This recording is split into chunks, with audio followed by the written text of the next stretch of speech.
சென்னையின் முக்கிய குடிநீர் ஆதாரங்களாக விளங்கும் ஏரிகளின் மொத்த நீர் இருப்பு தற்போது 50% கீழ் சரிந்திருப்பதாக நீர்வளத்துறை அதிகாரிகள் தெரிவித்துள்ளனர். வெயிலின் தாக்கம் மற்றும் தொடர் நுகர்வு காரணமாக இந்த சரிவு ஏற்பட்டுள்ளது. தற்போதைய நிலவரப்படி சென்னைக்கு குடிநீர் வழங்கும் முக்கிய ஏரிகளின் மொத்த கொள்ளளவான 13,222 மில்லியன் கன அடியில் வெறும் 6,040 மில்லியன் கன அடி நீர் மட்டுமே இருப்பு உள்ளது.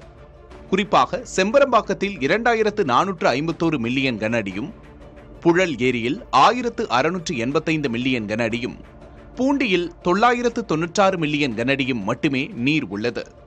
மேலும் வீராணத்தில் 515 மில்லியன் கன அடியும், சோழவரத்தில் மிக குறைவாக 90 மில்லியன் கன அடியும், கண்ணன்கோட்டை தேர்வாய்க்கண்டிகையில் 303 மில்லியன் கன அடியும் நீர் இருப்பு உள்ளது.